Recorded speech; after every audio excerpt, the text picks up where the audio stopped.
glasnije, pošto nam je nestao kabel za mikrofon. Kabel smo našli koji će stići za jedno 20 minuta. Dok ne stigne kabel, ja vas molim, evo kao što ste sad tihi, nema potrebe više da pričamo glasno, da saslušamo mi tihi, ali moćni glas našega profesora, gospodina Gugla. Molim vas samo da budemo tihi i dok ne stigne kabel, kad stigne kabel onda ćemo još bolje da čujemo, a sada ovako moramo malo glasnije da pričamo da bi čuli i mi koji ste iza na dnu sale. Hvala vam svima na pažnji, hvala što ste došli i hvala našem bratu Hristu, poštovanom gospodinu Guglu što je došao kod nas u crkvu da nas posjeti i pouči reči Gospodnje. Hvala vam svima. Hvala ocu Simonu. Ne znam da li me čujete dole, probat ću da bude malo glasniji dok ne... Čuje se, odlično. Prvo, želim da vam se zahvalim što ste došli, što ste odvojili svoje dragoceno vreme. Nadam se da ćemo to vreme iskupiti, da ga nećemo protraćiti i da ćemo otići posle nekih sat vremena odavde opet sa nečim pokrenutim u sebi. Tema je hrišćanski brak. Nemojte pomisliti da sam ja stručnjak za brak, jer kad biste moju ženu pitali, ona bi rekla gdje nađoše tebe da ti pričaš o tome. Iskreno. Ali vidite, moja pozicija nije ta da ja pričam iz jednog ugla, da tako kažem, ličnog iskustva ili nekog ličnog dostignuća. Hvala Bogu, trudimo se. Ali ja pričam iz perspektive literature koju čitam. Znači, moj posao je vrlo često da čitam umjesto drugih. Zašto? Zato što drugi ili nemaju vremena, ili nekad ne znaju šta da čitaju. Nekad i kad znaju imaju vremena, vrlo često nemaju baš ni kondiciju za čitanje jer se ljudi bave drugim stvarima. Tako da, eto, ja čitam umjesto drugih i ja ću vam reći šta piše u najvećoj knjizi na svetu o braku. A ta najveća knjiga na svetu je Biblija. S druge strane, ja ne govorim kao sveštenik jer ja to nisam i nemam toliku snagu i moć i toliki blagoslov. Govorim kao profesor književnosti i ja ću nešto reći iz Biblije analizirajući te tekstove kao profesor književnosti. Ali pre toga da vam ispričam, kad već govorimo o braku, imam jednog prijatelja i on je 10 godina bio u vezi sa svojom devojkom. I kaže on meni jednom, Marica se zove devojka, kaže Marica hoće da se venčamo, ali kaže ja ne znam kao da li treba. Ja kažem što? Kaže on, ne znam da li je volim. Kažem koliko si dugo s njom? Kaže 10 godina. Pa kaže nisam siguran. Ja šta da mu kažem, setim se etimologije našeg jezika, srpskog jezika, ja ga pitam, znaš li šta znači nevesta? Kaže on, pa mlada. Rekao, da, ali šta znači reč nevesta? Vidite, reč vest, to je znanje, a nevesta je nepoznata. Znači, sam ti jezik kaže, kada ulaziš u brak sa ženom, ona je nepoznata. Tako da slobodno ulazi, kažem ja njemu. To što nisi siguran kakva je, nije ništa novo. I uđe on u brak, posle možda godinu dana mi se vidimo i on kaže, brate, ja sam što se tiče braka razočaran. Rekao, što? Kaže, mnogo je teško. Ja kažem, vidi, opet ako smo krenuli sa tom etimologijom, biti razočaran znači progledati. Jer biti očaran znači biti zamađijan, bajati, čarati. A razočaran znači progledati. Znači, sad si video šta je to, a šta je brak? Koren reči supruga i suprug je upregnut, UPRG. Znači, suprug je upregnut i supruga je upregnuta da vuku zajedno. Znači, teško je. To je teško. Zato sam razočarao. Ali suštinski ne postoji veća sreća od toga da budete upregnuti sa nekim i da gurate i vučete u istom smeru. Zato što je reč sreća, u korenu ima sret. Znači, koren reči sreća je sretja, susret. Kaže Dučić, poljubac je susret najveći na svetu. A reč za poljubac u našem jeziku starom je celiv, celivati. A to opet znači činiti celinu. Naravno, nije brak jedini način da čovjek bude srećan. Ali je jedan od, da tako kažemo, najdivnijih i najmoćnijih načina. Postoji priča kod starih Grka o androginima. kaže da su postojali neka bića koja su se zvala androgini. Bili su toliko moćni, a inače pravili su nektar i ambroziju za olimpijske bogove. Kaže, bili su toliko moćni da su se bogovi uplašili da će androgini da ih svrgnu sa vlasti. I onda je Zevs odlučio da ih ubije. A Hefest je rekao ne, nećemo da ih ubijemo jer neće imati ko da radi za nas. Nego ćemo da ih rasečemo na pola, da ih oslabimo. I po tom mitu, starogrčkom, oni su rasekli androgine i nastali su andros, muškarac, i ginos, žena. S tim što je sada svaki andros tražio svoju odsečenu polovinu i Jurio tražio svoju savršenu polovinu. I svaka ginos, žena, je tražila savršenog muškarca. I onda su, kažu stari Grci, nazvali tu pojavu ljubav. Međutim, ovo nije ljubav. Mnogi od nas često funkcionišu po tom principu. Tražim savršenu polovinu za sebe. Inače, reč seći, od te reči nastaje reč seks, a reč pol, muški i ženski, je od polovine. Pola. Či treba da naprave celinu. E sad vidite, mnogi od nas misle da treba da imaju savršenu polovinu. I čekaju neku savršenu polovinu. Znači, ja imam mapu svoga uma kako moja žena treba da izgleda. Mora da ima ovakvu kosu, mora da voli ovu muziku i tako dalje. To su gluposti, to nije ljubav. A mnogi se upecaju to. Zato što u stvari mi tu drugu polovinu i sebe sa njom, dok se spajamo u celinu, jednostavno klešemo. Jednostavno radimo na tome da budemo jedna celina. Znači, ljubav je proces, ljubav je aktivan čin. To je zapravo, da tako kažemo, jedan veliki rad. Kada ljudi uđu u hrišćanski brak, brak je sveta tajna. O tome naši otac Simon i otac Slobodan mnogo više da kažu od mene. Ali brak je sveta tajna i pošto je to sveta tajna je, tu postoje neke nevidljive stvari. I zapravo nevidljive, a prisutne i moćne stvari postaju dostupne u braku. A to znači da mi iz braka možemo da crpimo mnogo više nego što smo toga svesni. Ima ona priča o bludnom sinu. Bila je skoro nedelja bludnog sina.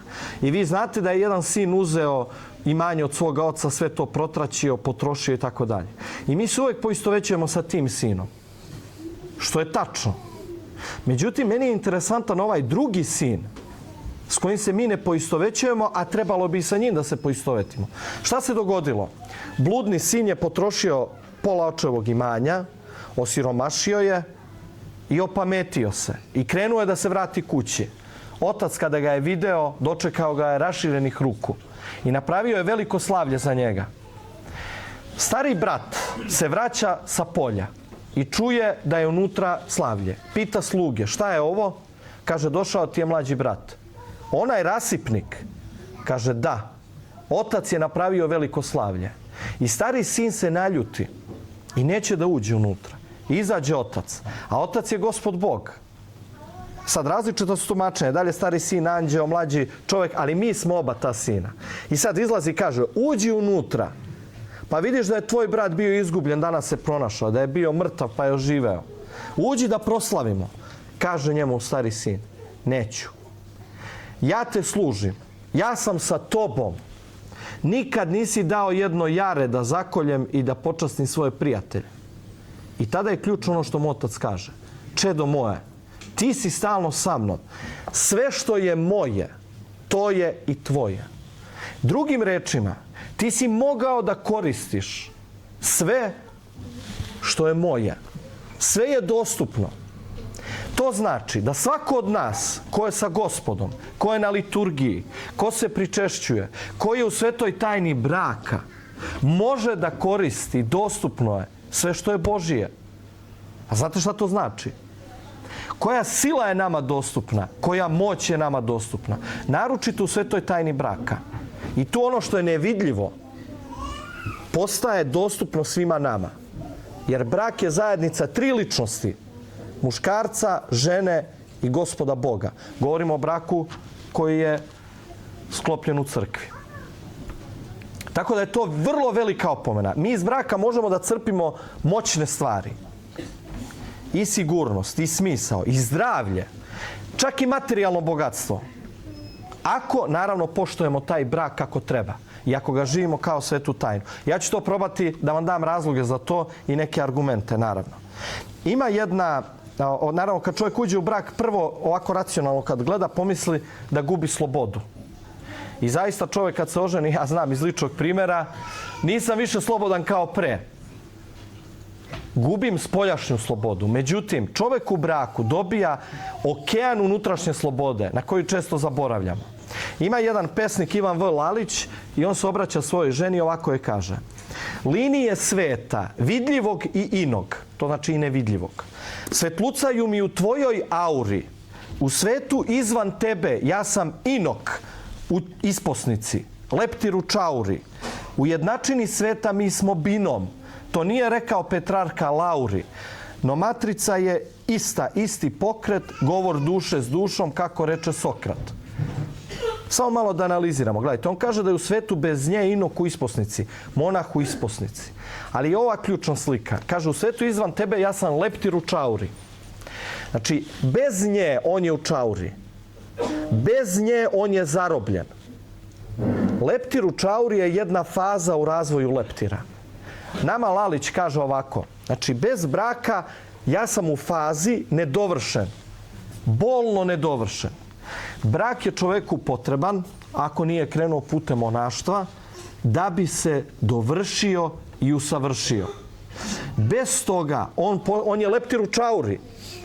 To je samo faza u razvoju. Znači, ostaješ neizgrađen, nedovršen. Onda kaže, u jednačini sveta mi smo binom. Binom je onaj član u matematici, celina od dva člana, spojena, nerazdvojna. Ali on kaže da je svet jednačina. Znači, nije nejednačina. Gospod je stvorio svet kao jednačinu i ako tu postoji nešto što je nepoznato, treba da se reši. Na kraju kaže da je to, matrica je ista, isti pokret, govor duše s dušom, kako reče Sokrat. Znači, brak je ljubav, nije govor tela sa telom. Ili nije samo to. Nije govor uma sa umom. Nije govor samo srca sa srcem. Pre svega, to je govor duše sa dušom. To je, dakle, hrišćanski brak. I ako mi imamo govor duše sa dušom, a šta to traži? Pažnju. Mi smo danas čuli na svetoj liturgiji. Pazimo, pazimo. Stalno nas poziva na pažnju. Jer je nedostatak pažnje uzrok skoro svih problema. I zdravstvenih, i finansijskih, i međuljudskih, i tako dalje. Znači, govor duše s dušom traži pažnju. Moram da budem pažljiv prema svojoj ženi i ona prema meni. Traži ljubav, a donosi lepotu i donosi radost. Dakle, šta je hrišćanski brak? Ja ću vam govoriti o priči koju svi dobro znate, o Adamu i Evi. I iz te priče pokušati da izvučem neke zaključke. Prvo, Adam je stvoren od zemaljskog praha. Nauka je to dokazala tek u 20. veku, što je Mojsije znao pre 4000 godina. Mojsije je bio prorok unazad. Obično se kaže da je prorok onaj koji vidi unapred. Ali Mojsije je iz tačke vremena video kako je Gospod stvorio svet. On je bio prorok unazad. I rekao je da je Adam stvoren od praha zemaljskog. U 20. veku nauka dokazuje da je čovek stvoren iz zemlja. Da se u nama nalaze elementi koji su u zemlji. Gvožđe, kalcijum, magnezijum, kiseonik, ugljenik. Sve to u zemlji. Naravno, u Bibliji to piše pesničkim jezikom, od praha zemaljskog. Ali sve što piše u Bibliji je istina. Zatim dalje kaže da je Adam stvoren po Božijem liku. To kažemo mi podobije. Kažu Latini imago Dei, slika Boga u nama. To znači da u potencijalu svaki čovjek liči na Boga. Opet ovaj pesnik Ivan V. Lalić kaže, stoji pred freskom na zidu i na toj fresci je prikazan anđeo. I on ga gleda i kaže mu, ako iskoračiš, zid će se srušiti. Kao da taj anđeo nosi zid. Ali to nije slika zida i freske, to je slika svakog od nas pojedinačno. Jer u nama je uklesan lik tog anđela koji nosi arhitekturu naše ličnosti. To je ta slika Boga u nama. To je ono što otac Slobodan kaže, odsjaj tvorca u svakome od nas. Ako mi zaboravimo na to, ako ta slika iskorači iz nas, zid će se srušiti, mi ćemo se survati. I naravno ostaćemo zatrpani ljušturom svoga postojanja. To ništa ne valja. Dakle, ova druga istina je vrlo bitna, da je u nama Božji lik, što znači da niko od nas nije prosečan čovek. Mi smo u potencijalu nadprosečni, svi. Znate gdje to vidimo? Vidimo, recimo, i po međuljudskim odnosima. Moja ćerka Nikolina, kada je imala 6 godina, 5 godina, ona je čvrsto verovala. Nadam se da još veruje, ima 8 godina, ali malo teže sad. Da sam ja najjači čovjek na svetu. I verovala je da je njena mama najlepša žena na svetu. To još uvijek veruje. Vidite, da li sam ja za nju prosječan? Nisam. Da li je njena majka za nju prosječan? Nije. A da li je moj kum za mene prosječan? Nije. Da li je moj učitelj za mene prosječan? Nije. Mi znamo da smo okruženi nadprosječnim ljudima. Ne običnim, nego neobičnim. A to je u stvari svest o tome da je svako od nas u suštini nadprosječan kad se poveže sa tom slikom Boga u sebi. Ta slika Boga u braku procveta. Ako je brak sveta tajna i ako je hrišćanski, naravno. Vidite dalje, kaže, znači naš potencijal je da na tu sliku zaboravimo ili da je stalno obnavljamo. Drugi jedan pesnik, Ljubomir Simović, kaže ovako: ko se iz čoveka ne penje u Boga, silazi u zver. Nema treće opcije. Znači, mi smo ljudi, ili se penjemo u Boga, ili, ne daj Bože, silazimo u zver. Adam je davao, treći zaključak iz ove priče o Adamu i Evi. Adam je davao imena životinjama. Znači, Gospod ga je uključio u stvaranje na neki način. To što je on davao imena, da ne ulazimo sada u teologiju, a tu ne znam dovoljno, ali to znači da on je bio jako trezven, da je imao mudrost. I drugo, da je bio saradnik Gospoda Boga na stvaranju sveta. Ja sam baš sinoć pričao sa ocem Slobodanom, pričali smo o Nemačkoj, kako su bili srušeni posle Drugog svjetskog rata, gradovi. Negdje sam pročitao priču, kaže, srušen jedan grad i krenuli su da ga obnavljaju. Mali gradić, ali bila je jedna statua Hrista i od bombi eksplodirale su samo njegove ruke, koje su bile raširene. I statua je ostala bez ruku. Kad su raščistili sve ono što su raščistili i sagradili grad, došla je na red i ta Hristova statua. I jedan deda predložio je da ne obnavljaju te ruke, nego samo da napišu na statui: Gospode, mi smo tvoje ruke. Što znači da smo mi saradnici Gospoda Boga, kao što je Adam bio saradnik u stvaranju. To znači da se penjemo u Boga, znači da smo mi Božji saradnici. Ovo je sve bitno za brak, poslije ću reći zašto. Zatim, četvrta stvar koja je bitna. Gospod je ovako rekao: nije dobro da čovjek bude sam. Načinit ću mu pomoćnicu da ga dopunjuje.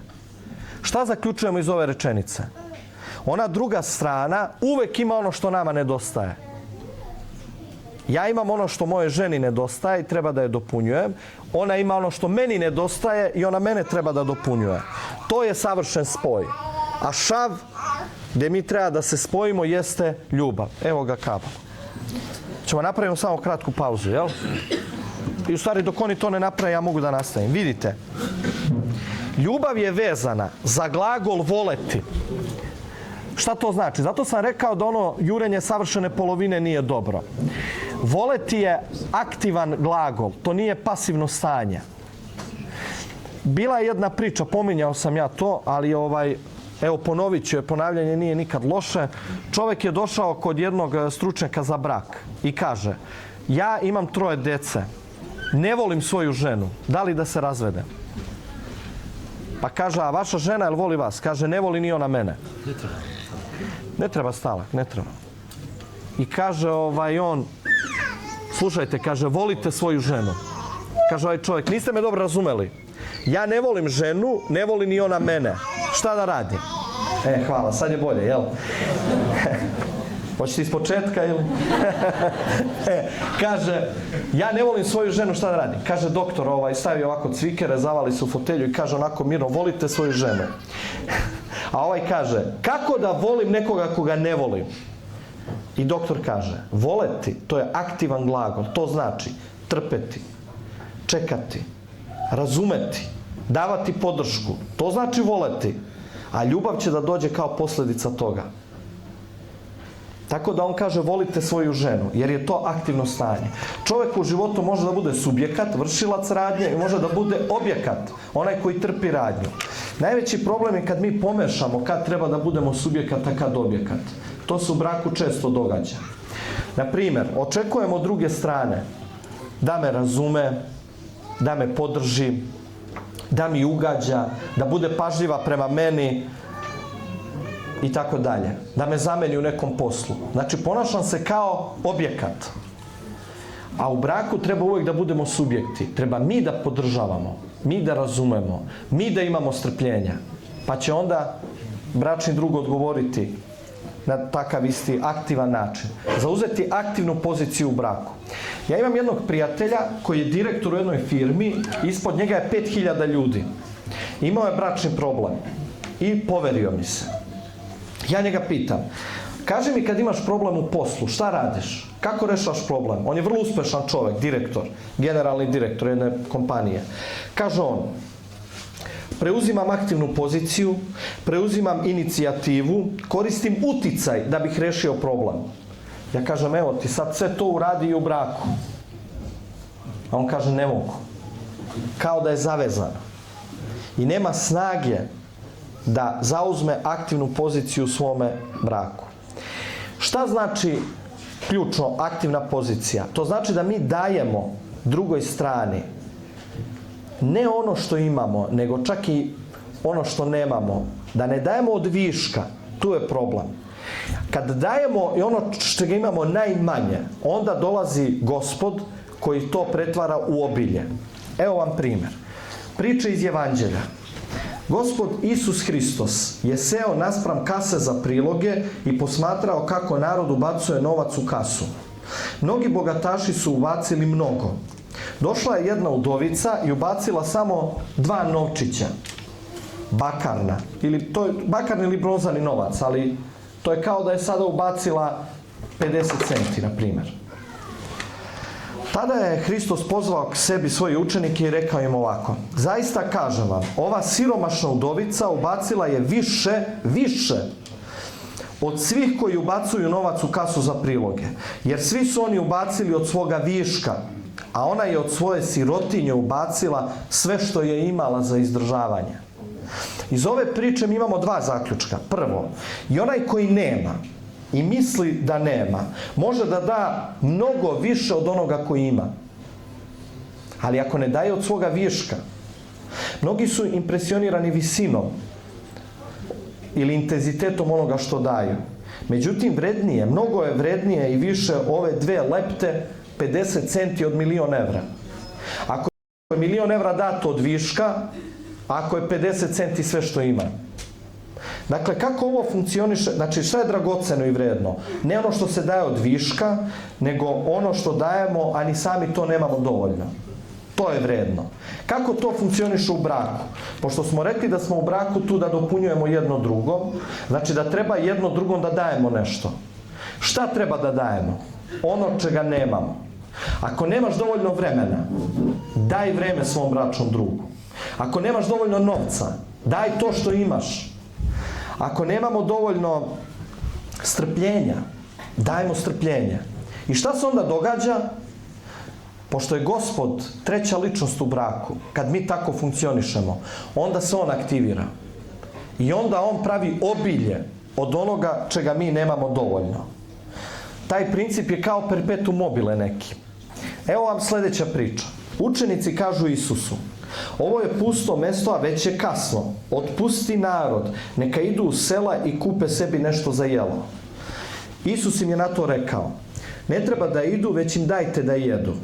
Iako je već znao šta će uraditi, Isus je pitao Filipa: gde da kupimo hleb da narod jede? Pitao je baš Filipa, jer je Filip bio iz tog kraja, iz Vicaide.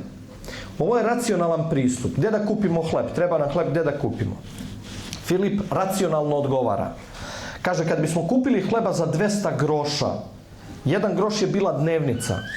Znači 200 dnevnica, kad bi toliko kupili hleba, ne bi bilo dovoljno da svako dobije pomalo. Znači, ovo je potpuno racionalan pristup. Mi u braku vrlo često imamo racionalan pristup.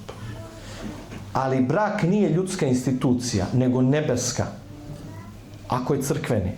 I u njemu ne važe pravila koja važe na zemlji. Važe Božja pravila. To su drugačija pravila. Gledajte ovo. Šta se događa? Andrija je tada rekao, ovdje je dečak koji ima 5 ječmenih hlebova i 2 male ribe. Ali šta je to za toliki narod? Tu je bilo preko 5000 ljudi. 5 hlebova i 2 male ribe. Isus je rekao učenicima da kažu narodu da se smeste na travu u grupama od po 50 i 100. Tada je uzeo tih 5 hlebova i 2 ribe i zahvalio Bogu. Ovaj princip obilja funkcioniše tako što prvo, kaže, Hristos je uzeo tih 5 hlebova i 2 ribe i zahvalio Bogu. Zahvalnost. Znači, on je prvo zahvalio, a onda ljubav prema onome kome se nešto daje. Kad dođe zahvalnost i ljubav i kad se daje ono čega nemate dovoljno, iz zahvalnosti i iz ljubavi, onda dolazi čudo. Zatim je izlomio hlebove, razdelio ribu i sve to dao učenicima da podele narodu. Zahvaljujući ovom čudu svi su se nasitili. Kasnije je rekao Isus učenicima, sakupite ostatke da ništa ne propadne. Koje ostatke? Bilo samo 5 hlebova i 2 ribe. Ljudi jeli. A ostalo? I oni sakupe punih 12 korpi hrane. Znači, gledajte, kad mi dajemo ono čega nemamo dovoljno, iz ljubavi prema drugu, sad govorimo o braku, prema bračnom drugu, i sa zahvalnošću prema Gospodu, tada se treća ličnost u zajednici braka aktivira, to je Gospod, i on aktivira svoj zakon. Znači, nemate dovoljno strpljenja, trudite se da budete strpljivi. Odjednom postajete najstrpljiviji čovjek na svijetu.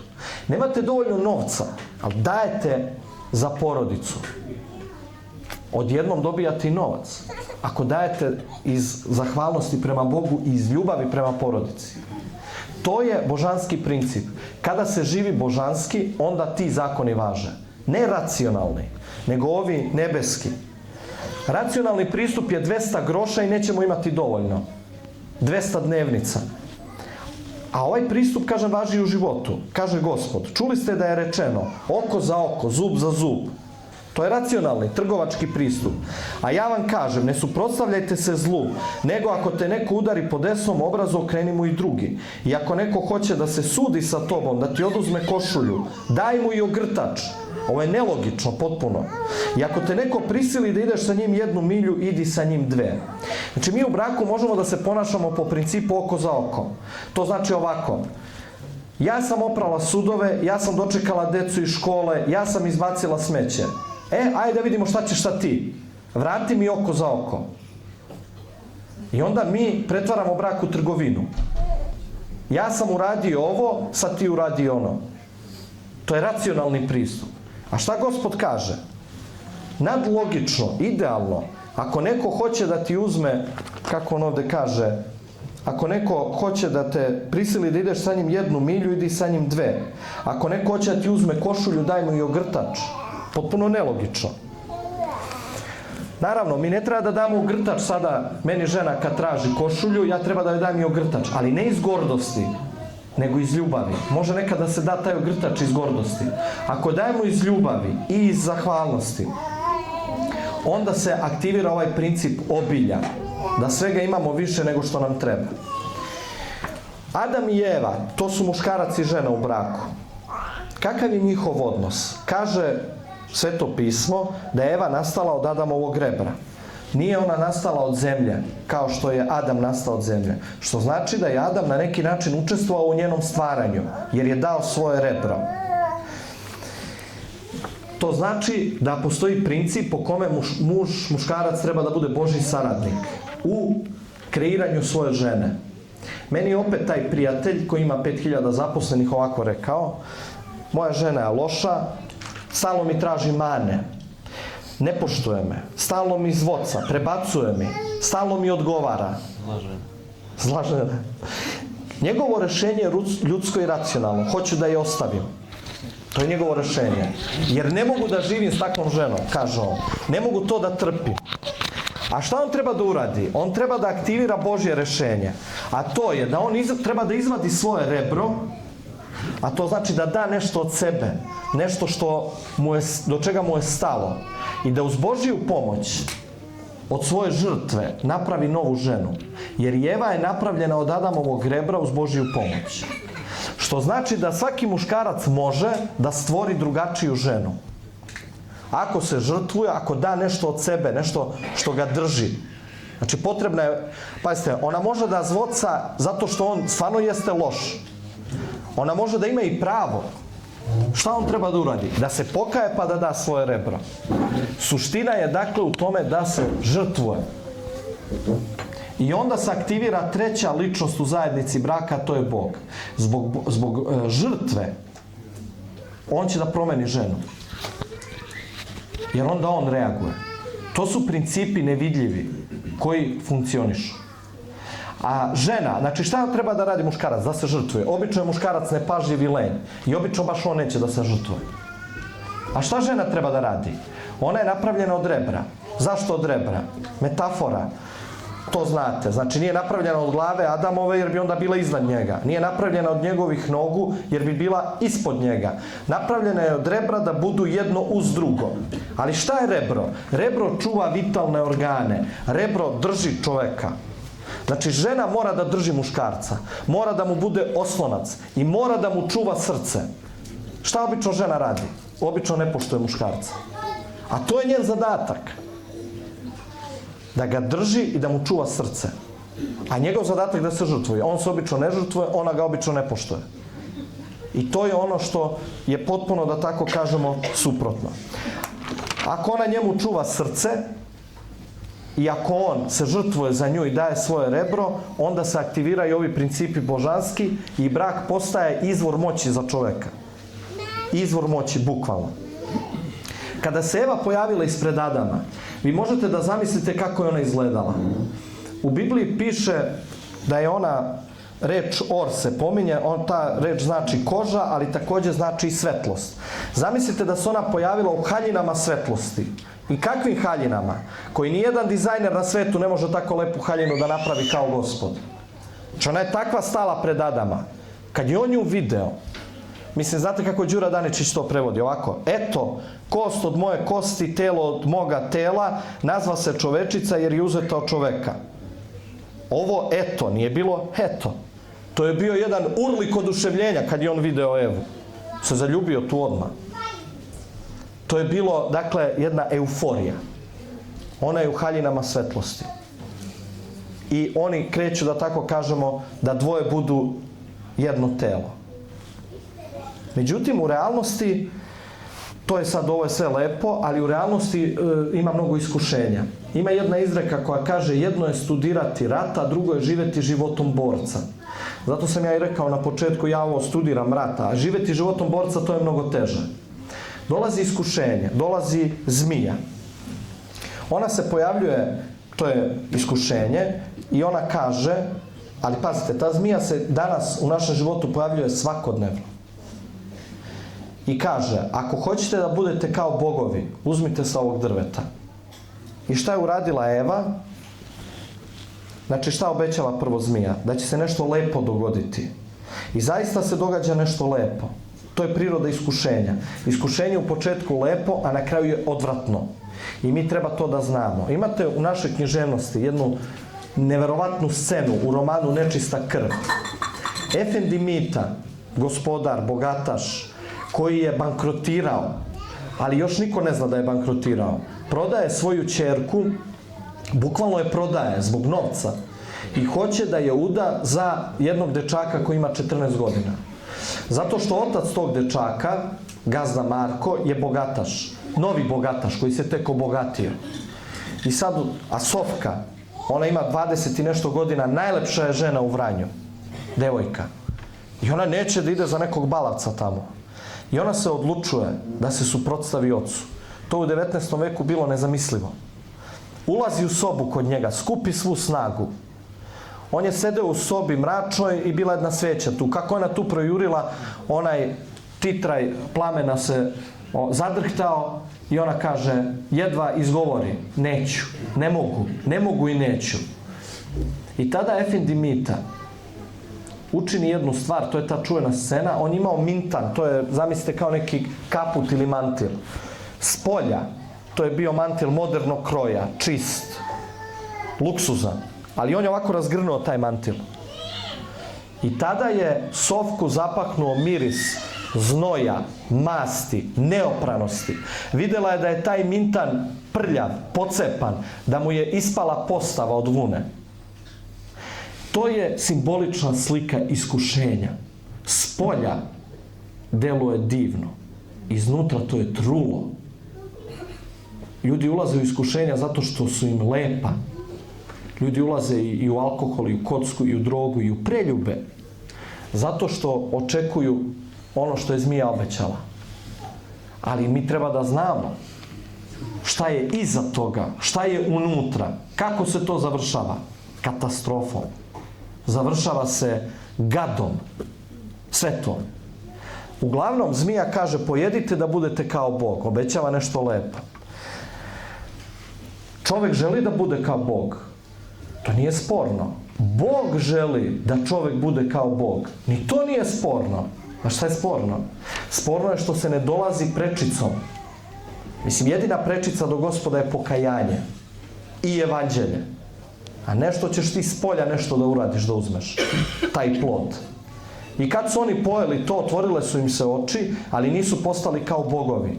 Nego su vidjeli da su goli. Bili su u haljinama svetlosti. Ali odjednom su goli. To znači da su oni imali ogoljenost, patološke zebnje, strahove. Odjednom, jer su se odvojili od Gospoda Boga. U braku mi imamo iste iskušenja. Iskušenja funkcionišu po principu mamca i prečice. Mamac da me namami, vi znate u Crvenkapi. Crvenkapa ide šumom. To je naše ja. Vuk dolazi, to su naše mane. Sve simbolika. I onda Crvenkapa ne prepoznaje Vuka, kao što ja ne prepoznajem svoje mane. Vuk se obraća Crvenkapi utanjenim glasom. Kao što ja mislim da su moje mane dobre, da su pitome. A u stvari šta hoće moje mane da uradi? Da me pojedu, jer Vuk hoće da pojede Crvenkapu. Šta on njoj kaže? U verziji Šarla Peroa kaže, vidi kako je lepo cveće. Naberi malo cveća, lepa je šuma, odnesi baki. Mamac, da bi je skrenuo s puta. U drugoj varijanti, braće Grim, kaže, imaš prečicu, idi prečicom. Tako iskušenja funkcionišu. Gospod hoće da se mi obožimo, ali ne prečicom. I ne skretanjem sa staze. To je poenta. I mi sad imamo svakodnevno u našem braku mi imamo takva iskušenja. Jednu takvu zmiju. A zašto je Eva zapala u to iskušenje? Ima dva razloga. Prvo, ona voli lepo, kao i svaki čovjek. Vidjela je da je, kaže i žena, videći da je plod na drvetu dobar za jelo i da ga je milina gledati. I da je drvo vrlo drago radi znanja. Uzabra, roda sa njega i okusi. Kako je to uradila? Brzo. Glagoli kojim se opisuje ova radnja u Bibliji su vide, uzabra, okusi, pojede i dade mužu. Ma bez razmišljanja. To je uradila brzo, jer joj se svidelo. Svideo se mintan, koji je s polja zaista lepo izgledao. Ali ona nije bila trezvena da shvati da je on iznutra truo i smrdljiv. Ko je to trebao da shvati? Pa Adam. Jer on davao imena, je li on trezven? Jeste. Pa gdje je on bio? Znači, njegova uloga u braku je bila da dopunjuje ono što Eva nema. A ona nije imala trezvenost, jel? Znači da je to i njegova greška. To je ono što se događa da mi nemamo pažnju jedni prema drugima. On nije pazio na nju. Znate, dođe muškarac gleda TV, dolazi žena sa posla i priča neku strašnu stvar šta se dogodilo na poslu. On gleda i kaže, samo malo, ko možeš da se pomeriš. Nema pažnje. On gleda TV. Dobro, umoran je, ima razloga. Ali ipak mi moramo da znamo šta je najbitnije. Brak je sveta tajna. I ta zmija koja nama nudi tu jabuku, plod sa drveta poznanja dobra i zla, ona je uvek tu. I mi moramo da čuvamo jedno drugo, da dopunjujemo jedno drugo onim što onaj drugi nema i onda ćemo biti sigurni od iskušenja. Što znači da je, vidite, brak polje na kome mora mnogo da se radi i gde mora čovjek da bude mnogo pažljiv. Njima su se otvorile oči, kad su to pojeli, vidjeli su da su goli, onda su uzeli izgubili su svetlosne haljine, uzeli su neki smokvin list da improvizuju, da se sakriju, gdje su prekrili, dakle, svoju golotinju, a to u stvari znači da su oni pribegli svojim rešenjima, a ne Božim. Kada dođe do pada u braku, obraćamo se trećoj ličnosti u toj zajednici, a to je Gospod Bog. Jer Bog dolazi, slušajte, i kaže Adamu, Adame, gde si? Jer kad su oni to uzeli, Adam je se sakrio neki žbun tamo. I sad kaže, Adame, gde si? Bog ne pita gde si, ne mogu da te nađem. Bog je sve videći. On ga pita, čoveče, gde si? Znaš li šta si uradio? A zašto ga to pita? Da bi mu dao šansu da Adam kaže, Gospode, pogrešio sam, oprosti mi. Da traži rešenje kod Gospoda. A on kaže, go sam pa sam se sakrio. Sad Bog opet mu daje šansu da se iskupi. Pa ko ti je rekao da si go? Ne kažnjava ga. Pa kaže Adam, žena koju si mi ti dao. Znači, kriva žena i kriv si ti. A šta je trebalo da uradi? Znači, mi kad pojedemo to nedopustivi taj plod u braku, ako se, ne daj Bože, desi, da potpadnemo pod iskušenje, bilo kakvo, ne treba da uzimamo smokvin list, to je naše rešenje, nego treba da se obratimo trećoj ličnosti u braku, ako smo crkveno venčani, a ta treća ličnost je aktivna i prisutna u braku kao i nas dvoje, a to je Gospod Bog. I on je zainteresovan za taj brak, čak i više nego mi. I on želi da pomogne da taj brak bude bolji i savršeniji nego što mi možemo i da zamislimo. Tako da u samoj suštini to bi tako trebalo da bude. Naravno, život je težak, iskušenja su tu, ali hvala Bogu mi uvek imamo to rešenje u pokajanju. Sveti apostol Pavle dalje ovako kaže, žene, slušajte svoje muževe kao Gospoda, jer je muž glava ženi, kao što je Hristos glava crkvi. I kao što crkva sluša Hrista, tako i žene svoje muževe u svemu. Ja naravno razumem da će sad žene da kažu, čoveče, da li si normalan, gde ja da slušam mog muža, znaš kakav je moj muž? Slušati njega, pa on je u krivu stalno. Ja znam da čovjek ne zna da živi, kako da ga slušam? Ali vidite šta kaže Sveti, ja vam opet kažem, principi u braku su božanski, jer to je božanska institucija. Kaže ovako, ako je brak zajednica tri ličnosti, žena mora da sluša muža. Ako ga ona sluša iz ljubavi i zahvalnosti, šta će se dogoditi? Bog će da promeni muža. Jer je Bog tu, on će zbog nje da promeni muža. Što znači da žena sada postaje Božji saradnik. Kao što muž treba da da rebro da bi se žena promenila, tako žena mora da sluša muža da bi se muž promenio. Jer će Bog da deluje. Jer je on tu. A neće on da deluje tek tako. Ali ako žena sluša muža, kakva god da je on, i ako je u savezu sa Gospodom, Gospod će da preumi muža. I on od jednog čovjeka koji ne vidi dalje od svoga nosa, postaće dalekovit. I on od jednog strašljivog čovjeka koji je nepraktičan, koji ne zna da se izbori za život, postaće prodoran. Probajte pa ćete vidjeti. To je 100%.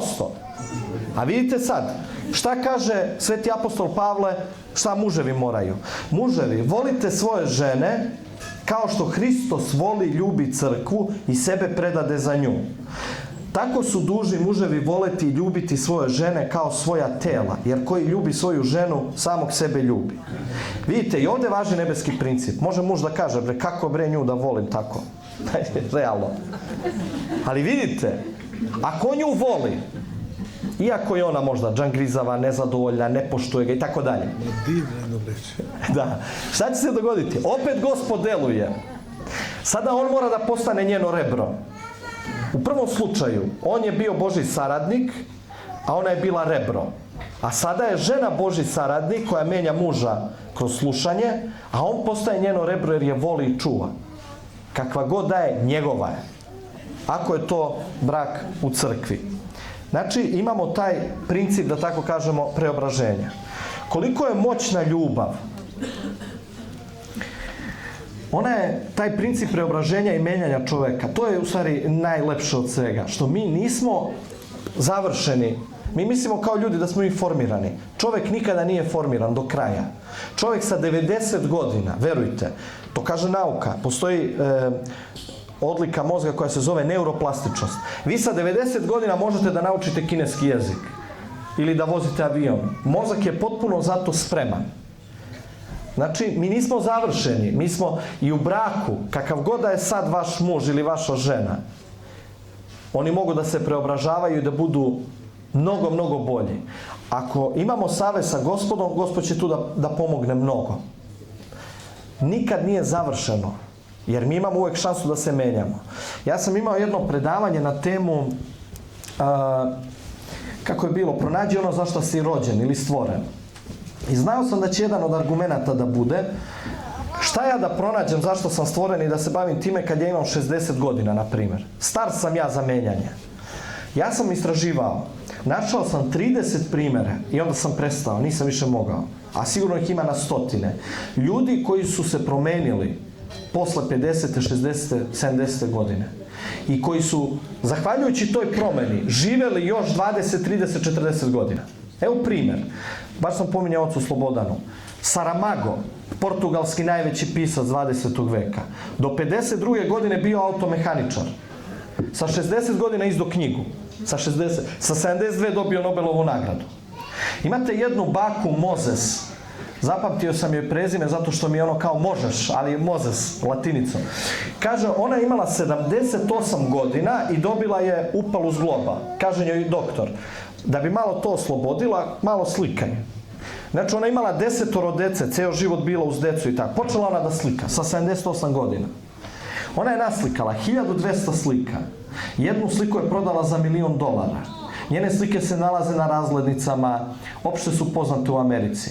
Živela je 104 godine. Jer je njen dar nju nosio. Promenila se sa 78.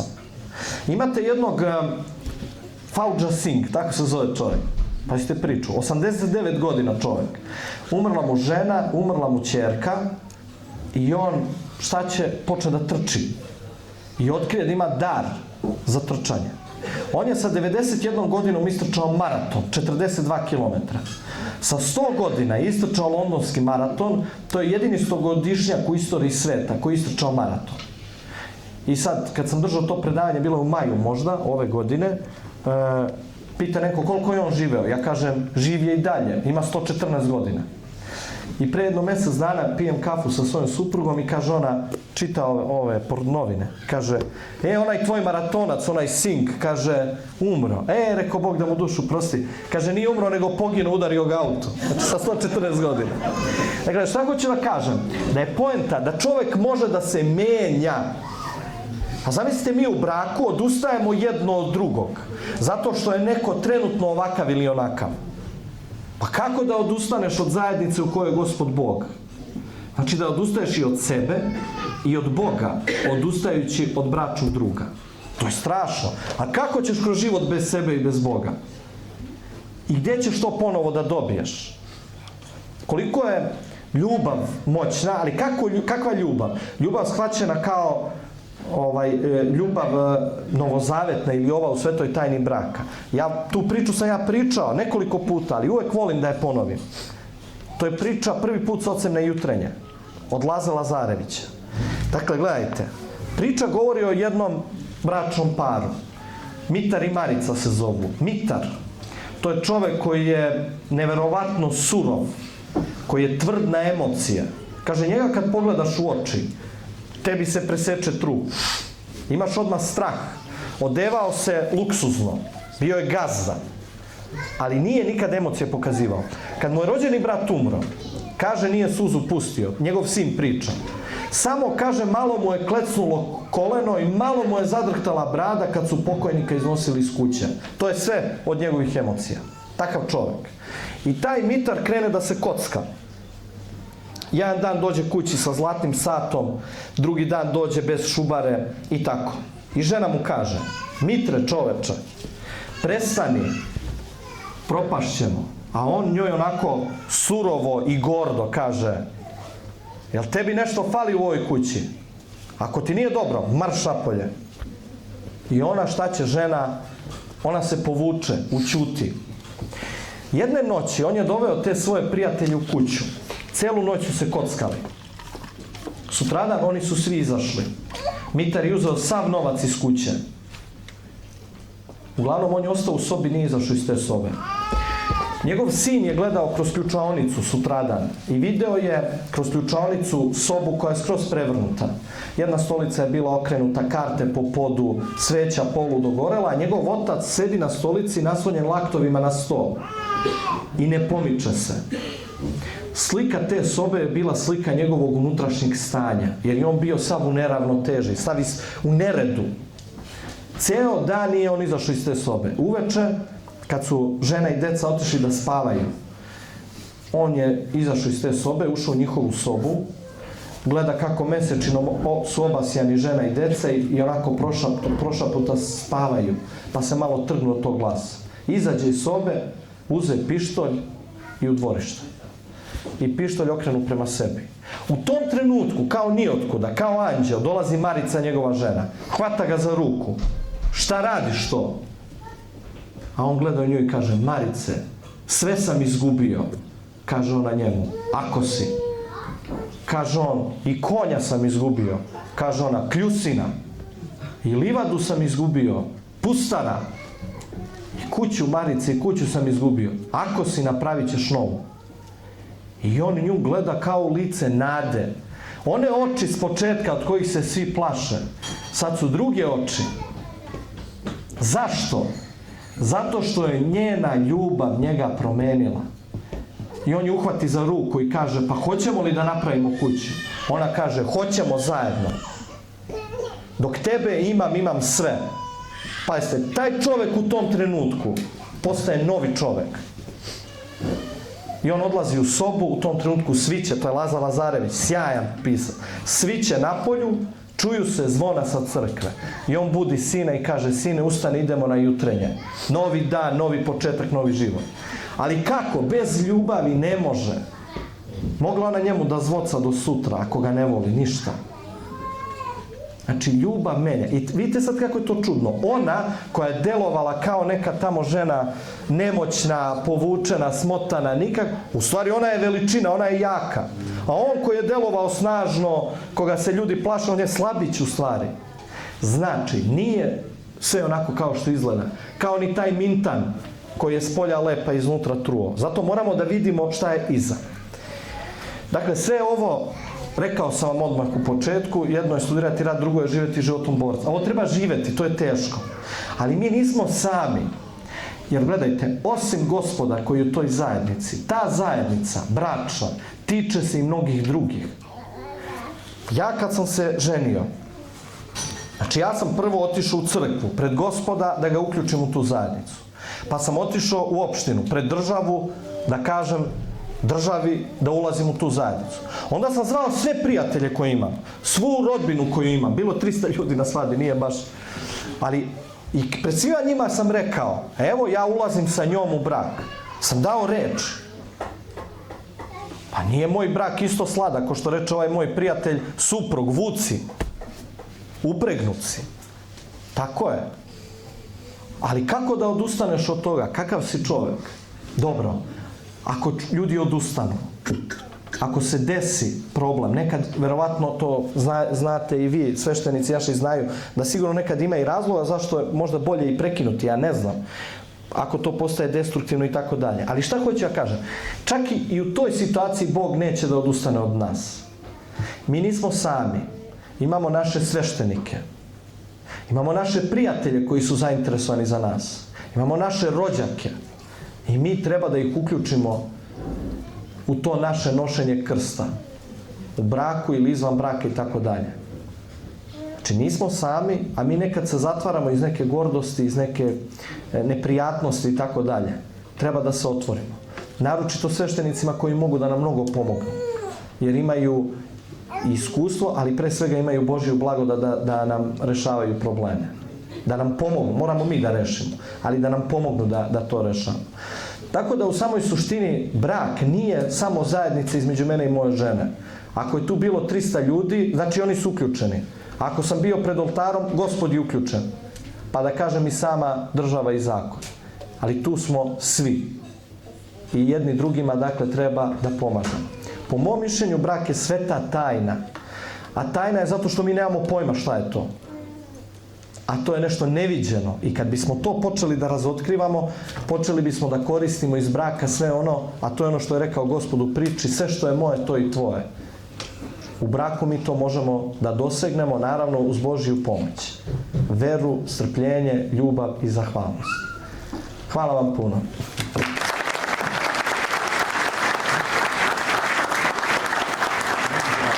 Može pitanja ili kako god. Evo, u ime svih nas ovdje, u ime crkvene opštine Frankfurt, zahvaljujemo se poštovanom profesoru Guglu na predivnom i poučnom predavanju koje je sigurno sve nas i mlađe i starije da postakne, da budemo ovako kakvi da budemo. Ja bi samo ovdje, pale su mi na pamet iz vašeg predavanja dvije stvari. Prvo jedna crnogorska anegdota, a drugo jedan stih od Sergeja Senjina, što se nadovezuje na ovu priču. Crnogorska anegdota glasi, kaže, ukratko rečeno, znači da je Adam bio čovjek, pa da se odupro Gospodu kad ga je čerao iz raja, ostavio bi njega Bog u raju jer bi vidio da je stvorio junaka, a ne rđo čovjeka. Ovo se nadovezuje, idemo sada sistemom što smo sinoć pričali ovdje, to je otac Slobo inspirisao tim sistemom obrnute teze. Dakle, ovdje ćemo samo da nadovežemo ovu crnogorsku anegdotu na brak. Znači, kad se desi pad, i jedno je palo, i drugo je palo, znači, porušeni su frontovi svi. Muž je prizvan i pozvan da ljubi i voli Hristovom ljubavlju i da tom ljubavlju spasava svu ruševinu, da pozdiže iz mrtvih, da očekuje i čeka i vidi povratak bludnoga sina koji biva mrtav i oživljuje. I ljubavlju svojom da oživljava brak koji je doživio svoj krah, da kažem, jer je Bogu sve moguće. I onome koje vjeruje sve moguće.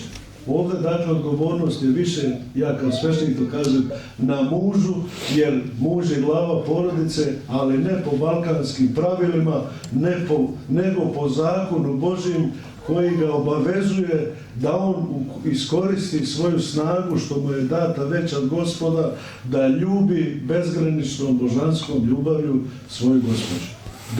Drugi stih od Sergeja Jesenjina jeste, sad ću, ne znam ga tačno citirati, ali po sjećanju, lijepo je biti voljen, ali je još ljepše kada je ljubav uzvraćena.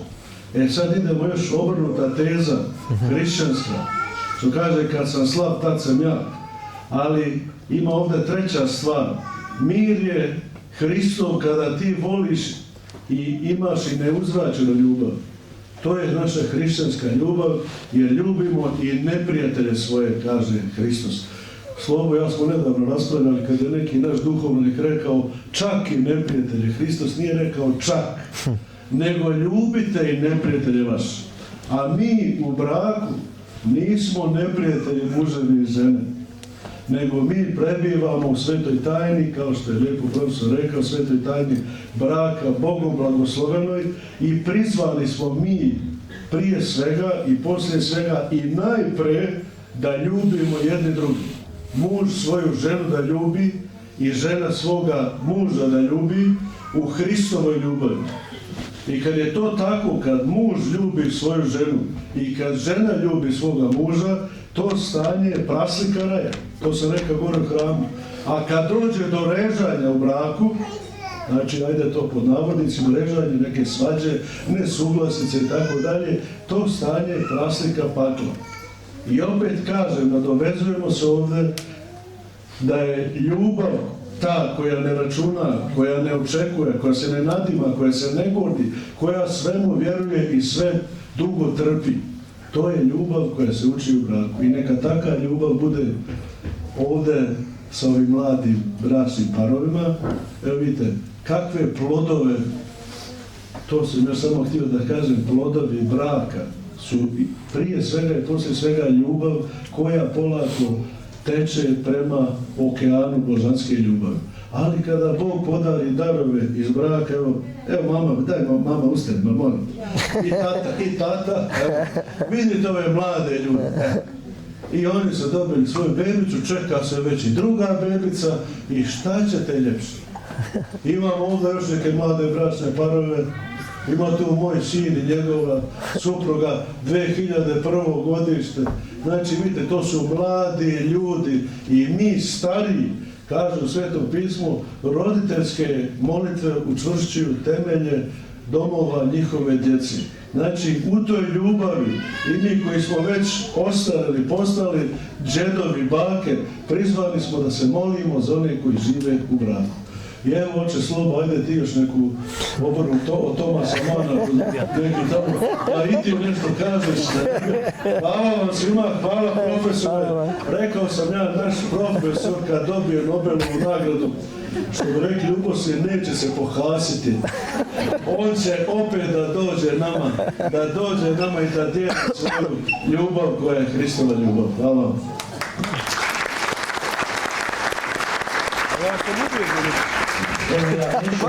Idete sam. Što bi rekao Zdravko Čolić, ne bi ja to ništa dirao. Hvala profesoru na lijepim riječima i na ovom divnom predavanju. Zaista ova 2 dana su bila prelijepa, sinoć i danas imali smo što pametno da čujemo od našeg profesora i rekoh, neću dužiti ovdje, imaju par njegovih knjiga koje bi on potpisao, koje ako neko želi da uzme, reći o knjigama njegovim koje on izdao. Jedna je fenomenalna, mislim dobre su sve, ali Umro sam u petak je stvarno knjiga koju preporučujemo od srca, pa možete uzeti i ako neko možda želi nešto da pita, jel, imamo još malo vremena, profesora može da pita. Nek digne ruku u školi i pita. Ili ste sve baš dobro ukapirali u braku? Meni se najviše dopala ona priča o zmiji.